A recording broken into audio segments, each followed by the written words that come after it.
Haleluya. Shalom, selamat pagi, salam sejahtera dalam kasih Tuhan kita Yesus Kristus. Haleluya, saudara-saudaraku. Puji Tuhan, puji Tuhan. Kita merindukan selalu persekutuan yang indah di dalam Tuhan. Haleluya, saudaraku. Dan ada sesuatu yang pasti Tuhan kerjakan di dalam setiap kehidupan kita. Namun, kita pun tidak boleh menjadi orang yang apatis. Maksud saya, kita menjadi orang yang hanya menunggu. Kita pun harus bergerak dalam anugerah Tuhan. Nah, saudara-saudaraku, hari ini hari Minggu tanggal 28 Juni tahun 2026. Dan hari ini saya akan mengakhiri seri untuk judul Kuasa dan Karya Roh Kudus di bagian yang keempat, dan ini ya bagian yang terakhir ya saudara-saudaraku.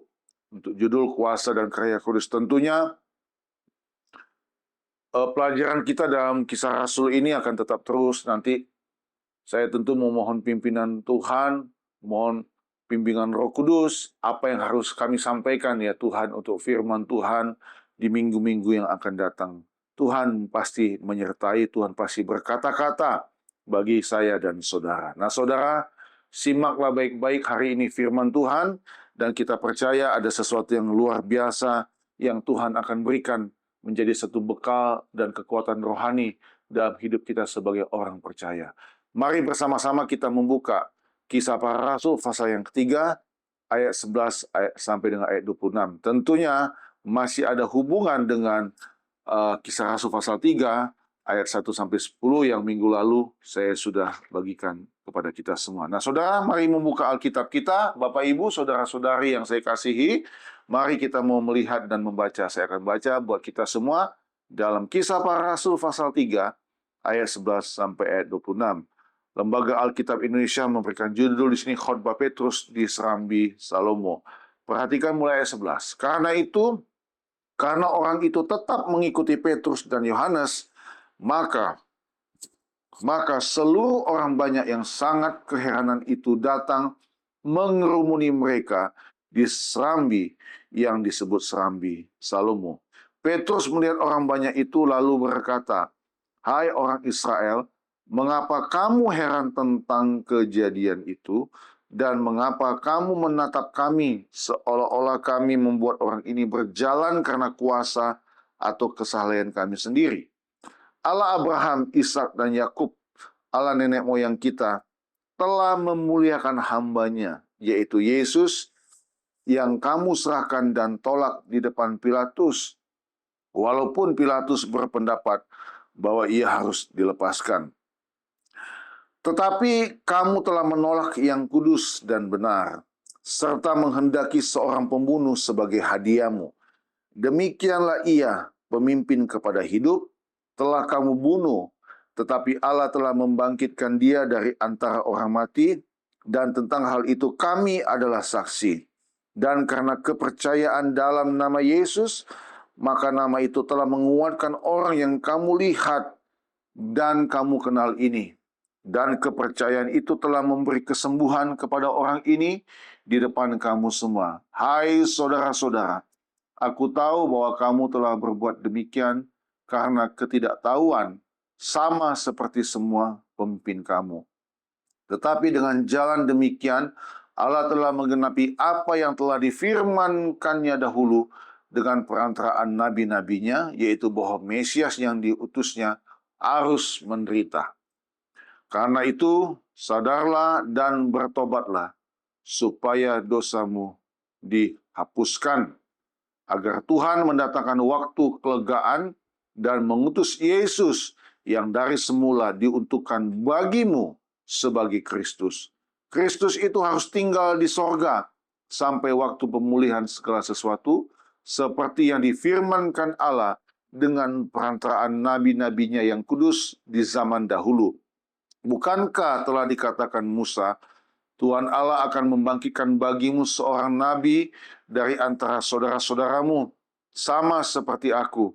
Dengarkanlah dia dalam segala sesuatu yang akan dikatakannya kepadamu. Dan akan terjadi bahwa semua orang yang tidak mendengarkan nabi itu akan dibasmi dari umat kita. Dan semua nabi yang pernah berbicara mulai dari Samuel dan sesudah dia telah bernubuat tentang zaman ini. Kamulah yang mewarisi nubuat-nubuat itu dan mendapat bagian dalam perjanjian yang telah diadakan Allah dengan nenek moyang kita ketika ia berfirman kepada Abraham, oleh keturunanmu semua bangsa di bumi akan diberkati.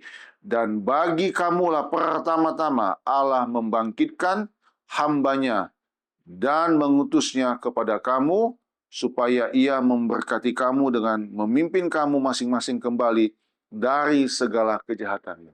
Katakan amin.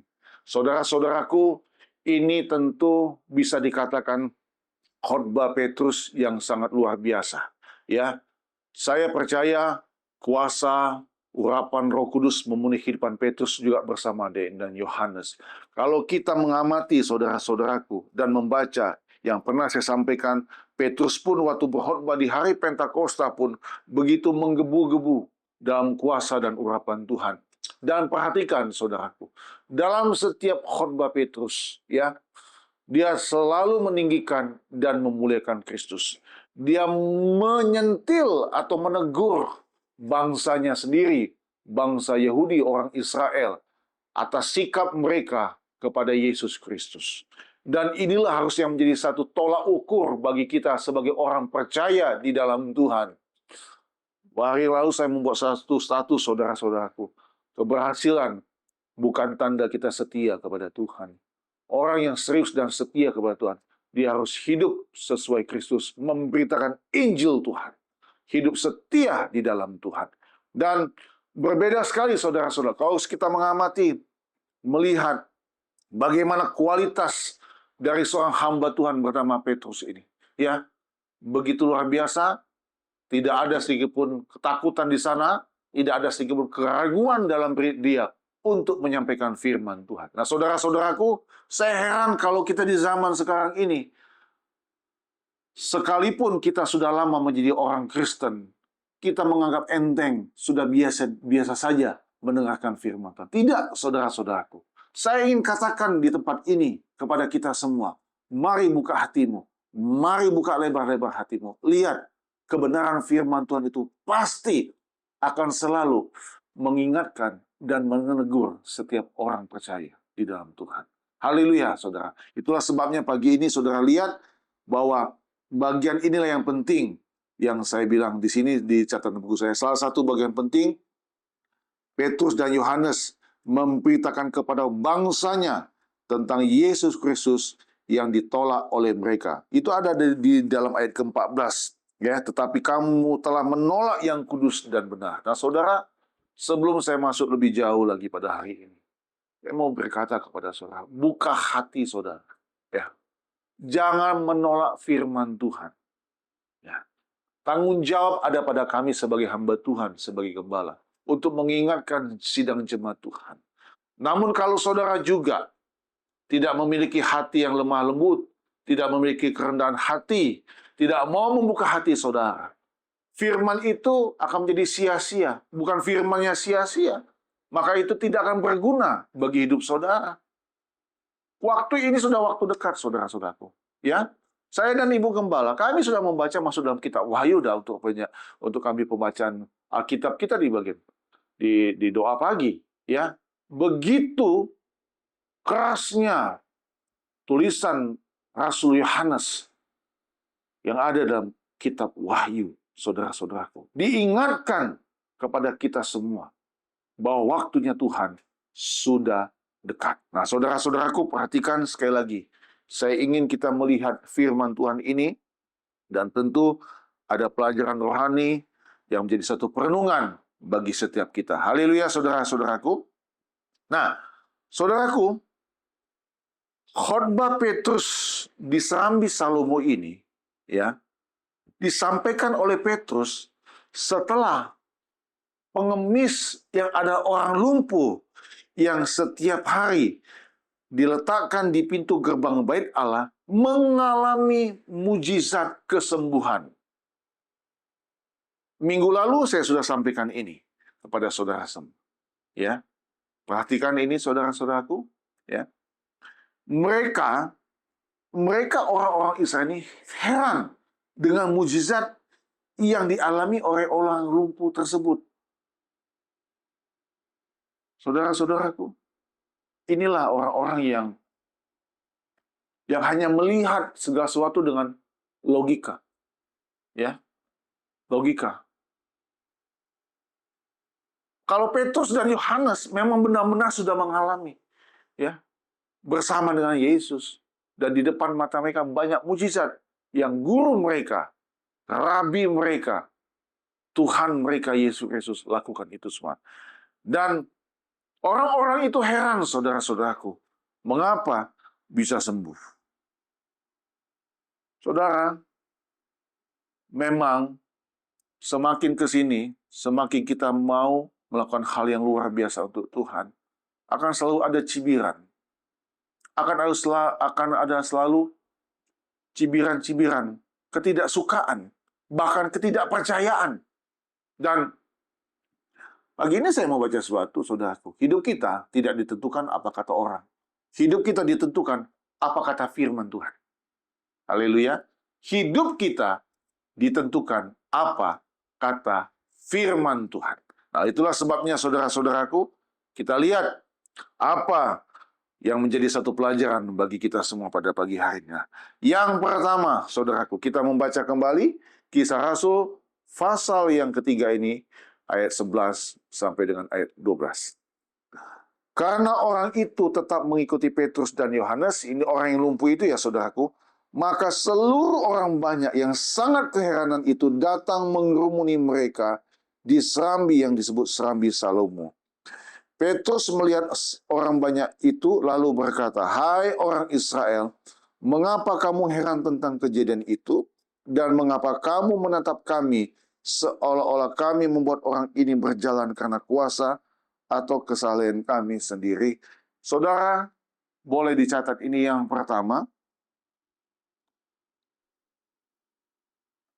Bukan karena kekuatan manusia. Dan poin yang pertama ini, saudaraku, saya sudah sampaikan juga sempat di minggu yang lalu, yaitu di bagian kedua, kuasa di dalam nama Yesus. Nah, untuk yang pertama ini, bukan karena kekuatan manusia.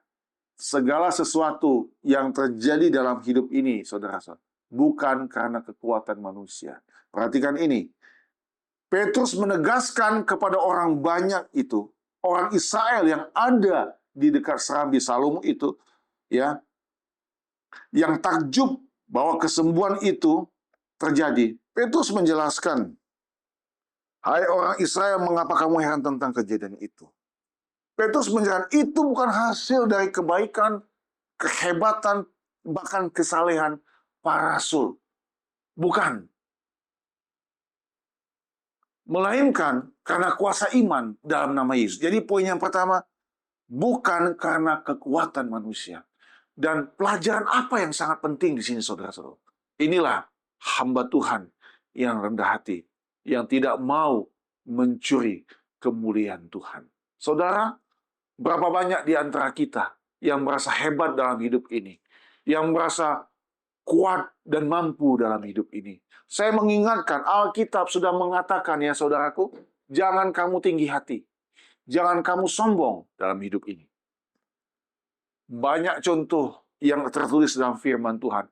Bahkan dalam kehidupan kami sebagai orang percaya, sebagai hamba Tuhan. Kami sudah melihat sendiri bagaimana orang-orang yang bersikap sombong dan tinggi hati perlahan-lahan mengalami hal-hal yang begitu menyedihkan.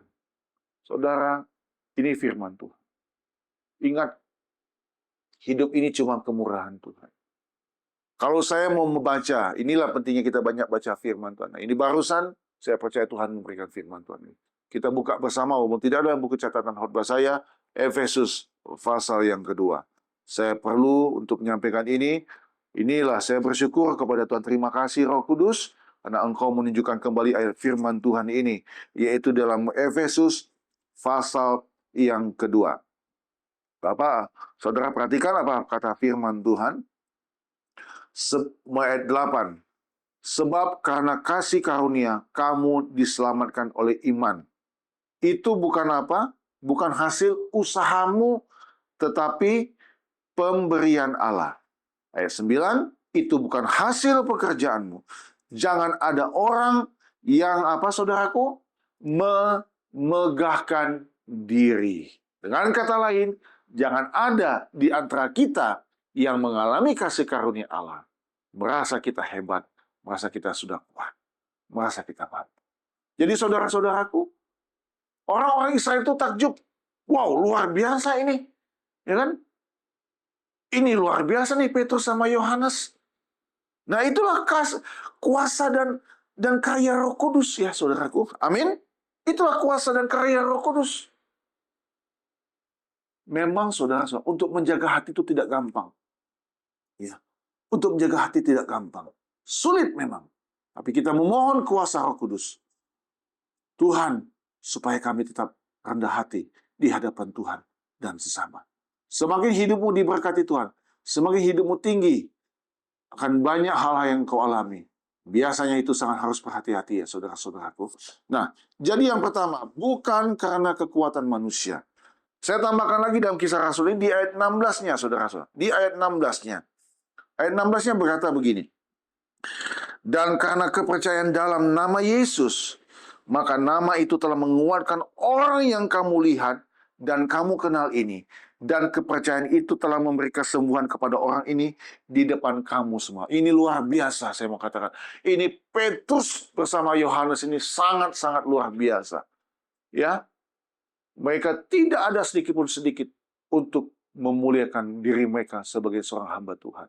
Semua kemuliaan, semua pujian, dan semua hormat hanya bagi Dia. Sehingga kita tahu bersama, saudara-saudara, ini sangat luar biasa. Tuhan memakai mereka dengan ajaib dan sungguh luar biasa. Saudara, sisa hidup kita ini, kita mau apakan? Kita mau pakai apa? Apakah kita hanya ingin mementingkan hidup kita sendiri saja dalam hidup ini? Tidak, saudara. Ayo berbuat sesuatu yang berguna bagi kerajaan Allah. Haleluya. Berbuat sesuatu yang berguna, bermanfaat untuk kerajaan Allah. Supaya nama Yesus dipermuliakan, saudara-saudaraku. Tinggal waktunya sedikit lagi. Ya, tinggal sesaat lagi. Terlalu sibuk kita dalam hidup ini, saudara. Mengejar sesuatu. Ya, meraih sesuatu. Kita harus perlu punya keinginan, boleh. Punya kerinduan, yes, harus. Punya cita-cita, semestinya seperti begitu. Tetapi saya selalu mengingatkan bagi kita semua, bahwa itu semua di hadapan Tuhan. Karena nanti di hadapan Tuhan, ada yang perlu harus kita kerjakan, ada yang mungkin perlu kita pending dulu, ada yang memang harus kita kerjakan. Itu caranya. Kita bawa di hadapan Tuhan. Ada yang memang tidak perlu kita buang. Oh, ini tidak perlu dan tidak penting. Oh, ini harus kita kerjakan. Oh, ini harus kita lakukan. Oh, ini di pending dulu. Jadi ditunda dulu. Jadi itu menunjukkan bahwa ketergantungan kita kepada Dia itu sangat mutlak, saudaraku. Final kalau saya katakan. Ya. Itu sangat mutlak. Itu ketergantungan total kepada Tuhan itu sangat luar biasa. Harus benar-benar kita bergantung kepada Tuhan. Saya selalu banyak ilham dari Roh yang Tuhan berikan. Pagi tadi mempersiapkan tempat ini, ya, ada satu kata yang Tuhan berikan kepada saya, saudara. Apa? Banyak penyerahan dalam hidup ini. Dalam melayani. Banyak penyerahan. Penyerahan kita harus penyerahan yang total kepada Tuhan. Mengapa, saudara-saudaraku? Karena yang kita garap, yang kita kerja, yang kami lakukan ini, bukan pekerjaan manusia. Ini pekerjaan Tuhan. Sama seperti Petrus dan Yohanes. Itulah sebabnya, saudara-saudaraku, kita rindu. Hidup kita dipakai Tuhan. Dan kalau kita dipakai Tuhan, kembalikan pujian hanya bagi Dia.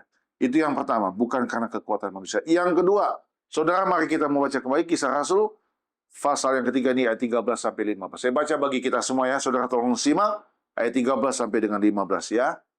Allah Abraham, Ishak dan Yakub, Allah nenek moyang kita telah memuliakan hambanya, yaitu Yesus, yang kamu serahkan dan tolak di depan Pilatus. Walaupun Pilatus berpendapat bahwa ia harus dilepaskan. Ini ya, dia menyentil bangsanya sendiri ya, saudaraku. Perhatikan ayat 14 kembali. Tetapi kamu telah menolak yang kudus dan benar, serta menghendaki seorang pembunuh sebagai hadiahmu. Ya, kita tahu bersama siapa itu. Lepaskan Barabas, ya kan? Ayat 15, demikianlah ia, pemimpin kepada hidup, telah kamu bunuh, tetapi Allah telah membangkitkan dia dari antara orang mati, dan tentang hal itu kami adalah saksi. Saudaraku yang kedua, pengenalan identitas Yesus. Saya tulis di sini. Namun, ini lebih kepada Petrus menegaskan kembali sosok Yesus Kristus, Sang Mesias, Sang benar itu, yang telah dibunuh oleh bangsanya sendiri. Saudara, Petrus secara lantang, secara belak-belakan ya saudaraku, Petrus secara lantang dan belak-belakan mengingatkan mereka bahwa mereka pernah menolak dan membunuh.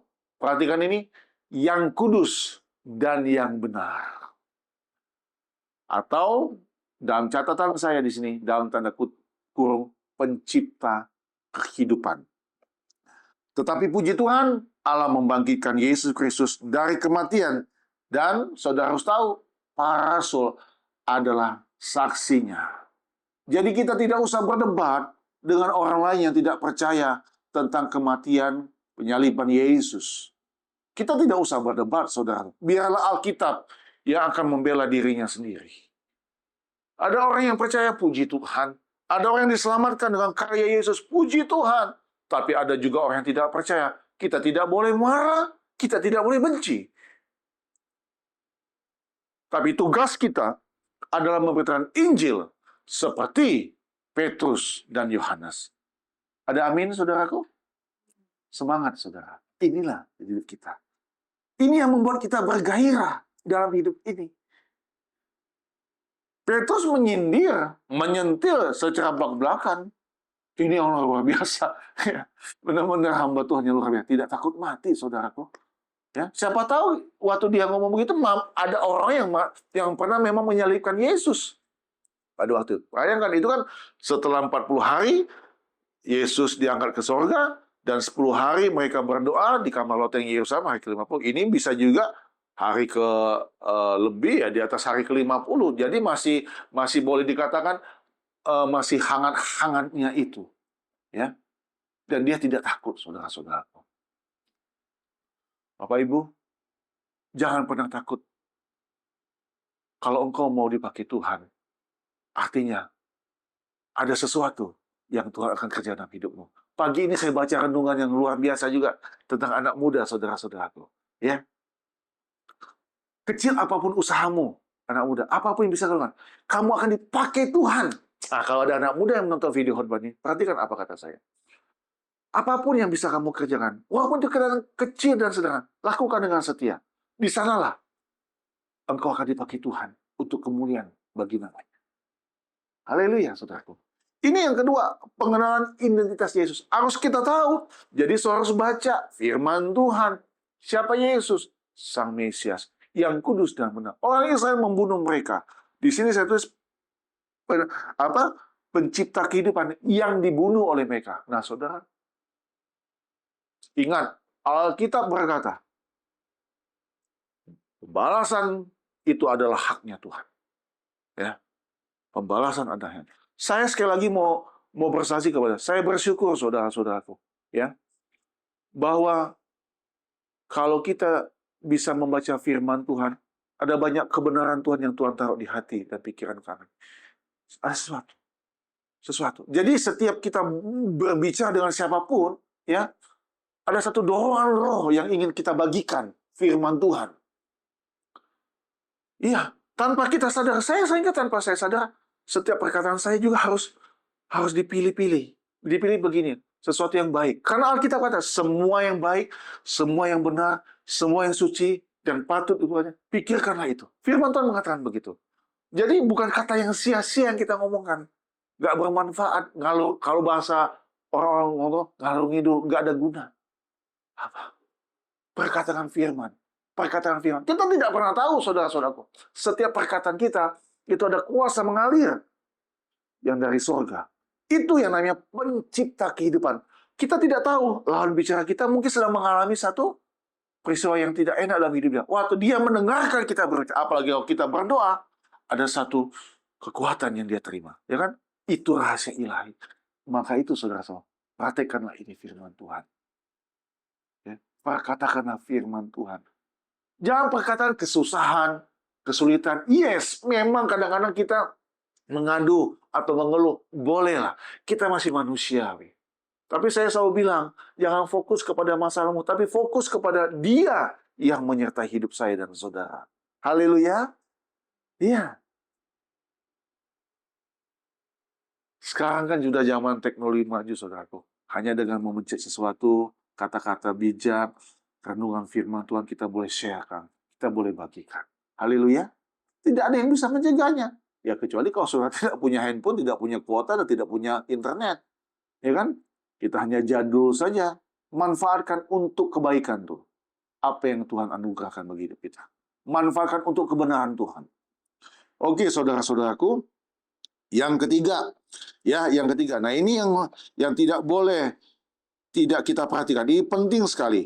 Yang ketiga, mulai dari ayat 16, saya akan baca bagi kita semua sampai dengan di ayat yang ke-21. Perhatikan, Kisah Rasul pasal 3 mulai ayat 16 saya baca kembali.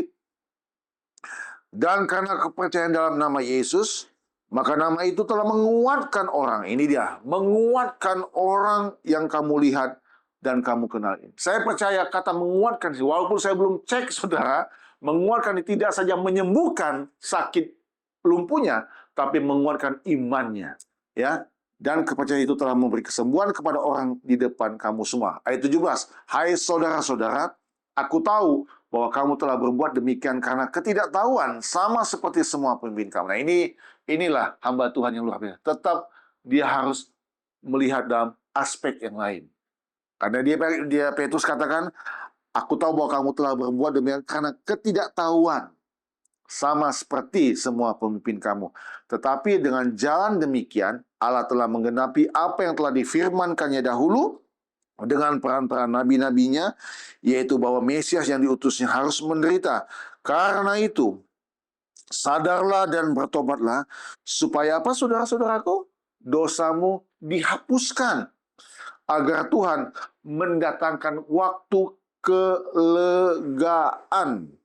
Ya, dalam bahasa Inggris dipakai times of refreshing.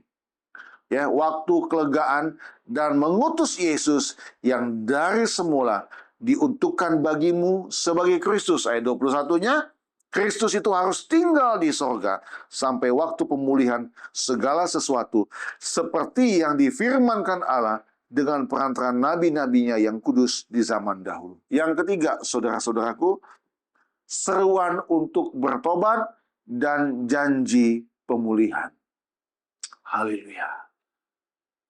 Saudara, waktu saya menjadi pengerja di gereja di Cipinang, di Jakarta, Bapak Gembala kami, ya, berapa kali menyampaikan firman Tuhan.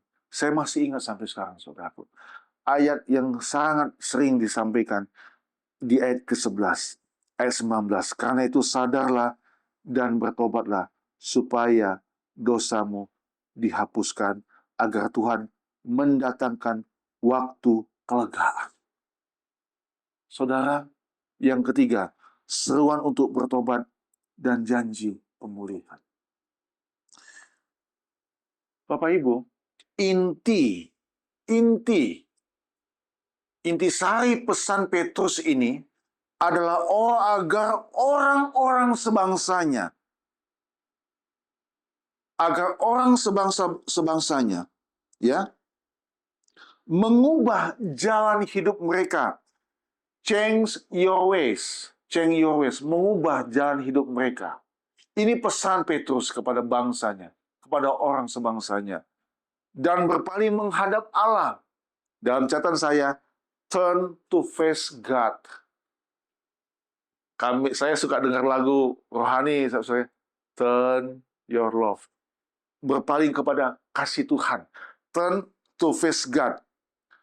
Karena Petrus bilang, jika mereka bertobat, dosa-dosa mereka akan dihapuskan, dan Allah akan mencurahkan waktu kelegaan atau kesegaran.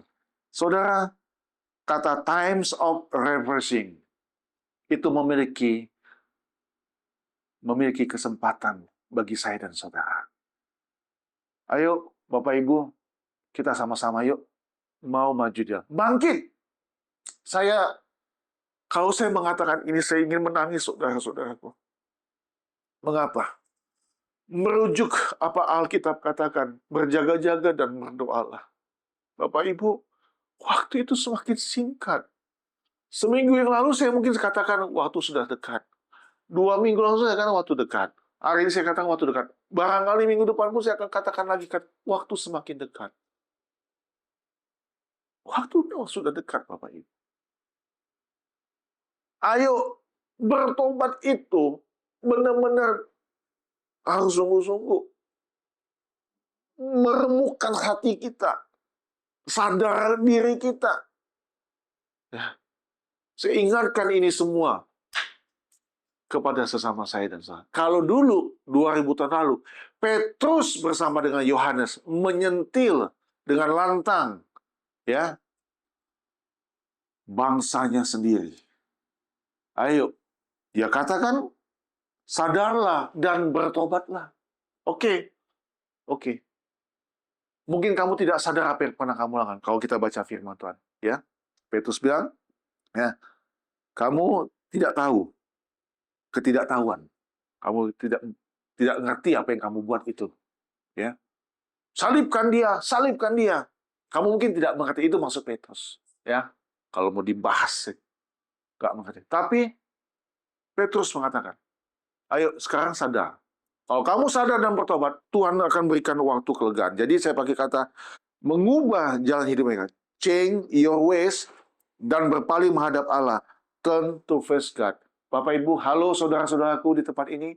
Hari ini, pergumulan apa yang engkau hadapi? Tatap wajah Tuhan. Ubah paradigma kita. Ubah pemikiran kita yang selalu mungkin membesarkan masalah, membesarkan pergumulan. Tatap wajah Tuhan. Waktu kita saat teduh, berkomunikasilah dengan Dia, bercakap-cakap, atau engkau boleh berdiam saja. Biar Tuhan yang berbicara langsung di dalam hati dan kehidupan. Haleluya, saudara-saudara. Saya rasa bersyukur, saudaraku. Lewat handphone yang saya miliki, saya bisa memberikan kekuatan kepada orang yang membutuhkan pertolongan. Mungkin saya tidak bisa memberikan uang. Mungkin saya tidak bisa membagikan harta yang banyak atau apa. Tapi lewat doa kita, lewat ketikan kita, pesan itu, message itu sampai dan orang diberkati. Itu sungguh hal yang luar biasa. Ayo Bapak Ibu, bangkit semangatmu. Seruan untuk bertobat dan janji pemulihan itu pasti terjadi asal kita tidak keraskan hati. Yang terakhir, saya baca kembali ayat 22 sampai ayat 26. Yang keempat, ayat 22 sampai ayat 26. Bukankah telah dikatakan Musa, Tuhan Allah akan membangkitkan bagimu seorang nabi dari antara saudara-saudaramu, sama seperti aku. Dengarkanlah dia dalam segala sesuatu yang akan dikatakannya kepadamu. Dan akan terjadi bahwa semua orang yang tidak mendengarkan nabi itu, apa saudaraku, apa? Akan dibasmi dari umat kita. Ini saya waktu baca ini, saudaraku, merinding saya. Tuhan, terima kasih Tuhan, diingatkan. Ini luar biasa ini. Ini diingatkan. Ya. Dan akan terjadi bahwa semua orang yang tidak mendengarkan nabi itu akan dibasmi dari umat kita. Dan semua nabi yang pernah berbicara mulai dari Samuel dan sesudah dia telah bernubuat tentang zaman ini. Kamulah yang mewarisi nubuat-nubuat itu dan mendapat bagian dalam perjanjian yang telah diadakan Allah dengan nenek moyang kita. Ketika ia berfirman kepada Abraham, oleh keturunanmu semua bangsa di muka bumi akan diberkati. Dan bagi kamulah pertama-tama Allah membangkitkan hambanya dan mengutusnya kepada kamu, supaya ia memberkati kamu dengan memimpin kamu masing-masing kembali dari segala kejahatan. Ini luar biasa, Petrus. Saya katakan sekali lagi luar biasa. Kenapa? Dia terus membaca apa yang tertulis dalam perjanjian lama. Dia ingatkan bahwa kita-kita ini adalah keturunan Abraham. Nah, yang keempat, saudaraku, penggenapan nubuat. Boleh ditulis penggenapan nubuat. Yesus adalah penggenapan nubuatan para nabi, termasuk Musa. Ya, di mana Allah berjanji untuk memberkati seluruh bangsa melalui siapa, saudara? Keturunan Abraham. Puji Tuhan, saudara. Kami juga dalam pembacaan Alkitab di keluarga di malam, kami sudah masuk dalam kitab Kejadian. Ya, sekarang kami lagi membaca perjalanan seorang yang bernama Yakub. Ya, nah, kita tahu bersama Yakub ini adalah cucu dari Abraham. Dan Yakub sangat diberkati, saudara. Terlepas daripada kesalahan-kesalahan yang pernah dia buat terhadap kakaknya sendiri. Ya, dia sangat diberkati Tuhan. Di perantauannya, bukan perantauan itu, tempat di mana ibunya pernah tinggal. Kita tahu bersama cerita itu. Nah, penggenapan nubuat. Pesan apa, saudara? Karena tujuan utama dari khotbah Petrus di Serambi Salomo ini adalah agar setiap orang berbalik dari kejahatan mereka dan menerima berkat keselamatan yang datang melalui Yesus Kristus. Satu ayat terakhir yang saya dapat tadi malam, ayat firman Tuhan ini, waktu saya membaca lagi khotbah ini ayat terakhir dan kita harus baca. Buka Alkitab, saudara, dalam 2 Tawarik pasal 7. 2 Tawarik pasal yang ke-7. 2 Tawarik pasal yang ke-7 ayat yang ke-14. Ya, karena tujuan utama dari khotbah Petrus di Serambi Salomo ini adalah agar setiap orang berbalik dari kejahatan mereka dan menerima berkat keselamatan yang datang melalui Yesus Kristus. Dan khotbah Petrus ini, saudara, menurut saya up to date. Kita ada di situ. Kita harus ada jadi bagian dari orang yang menyampaikan firman Tuhan ini. Yuk, 2 Tawarik pasal 7 ayat 14 saya bacakan bagi kita semua.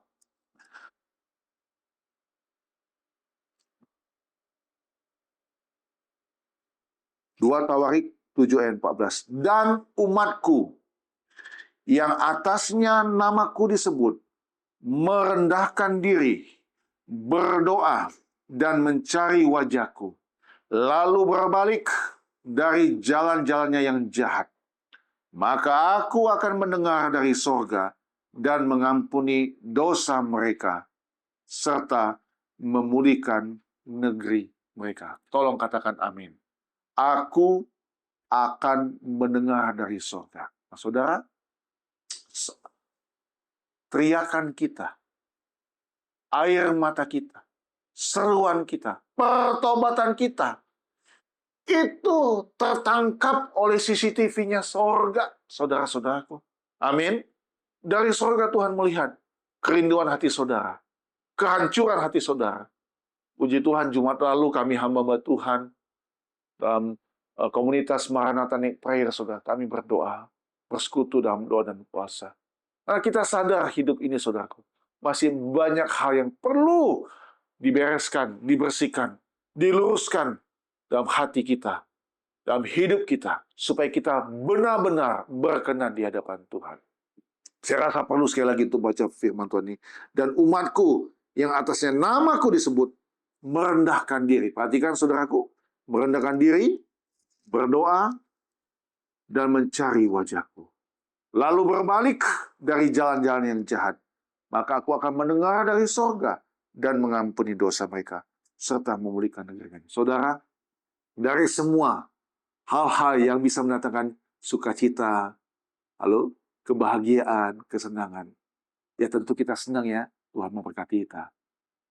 Berkat, Tuhan senang. Pasti. Tapi lihat, kalau orang sudah diampuni dosa, itu hal yang luar biasa. Tiba-tiba ini terlintas lagi firman Tuhan. Saya ingat, sebagai terakhir, saya ingat seorang yang bernama Zakheus. Saudara tahu Zakheus? Dalam Lukas pasal 19. Ya, setelah dia mengalami perjumpaan dengan Tuhan Yesus, kita tahu bersama, dia mengambil sikap seperti yang saya tulis tadi, dari change your ways dan turn to face God, menghadap wajah Allah. Ya, berpaling menghadap Allah, bertobat. Saudara, kebahagiaan kita waktu Tuhan mengampuni dosa-dosa saya dan dosa kita. Bapak, Ibu, saudara kasih dalam Tuhan, biarlah saya dan saudara termasuk orang-orang yang terus membuka hati untuk menerima anugerah besar ini, anugerah keselamatan dan hidup dalam kebenaran Tuhan. Karena inti dari khotbah Petrus di serambi-serammu adalah supaya orang berbalik dari kejahatan mereka dan menerima berkat keselamatan yang datang melalui Yesus Kristus. Kiranya Tuhan menolong saya. Kiranya Tuhan menolong kita semua.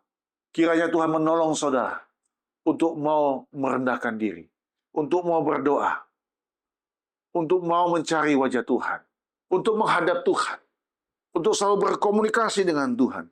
Minta selalu agar hati kita penuh dengan firman, dibereskan, dibersihkan, disucikan, agar hidup kita berkenan di hati Tuhan, sampai kita kembali kepada Tuhan. Tuhan Yesus memberkati kita semua. Mari kita bangkit berdiri. Haleluya.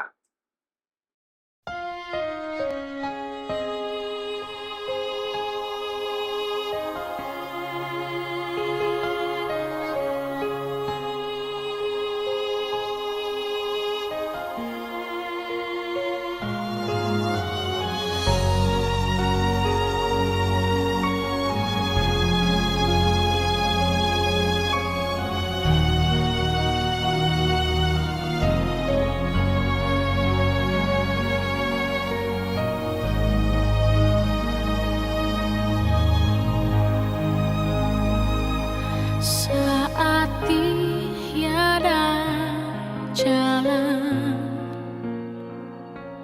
hadapi persoalan, Yesus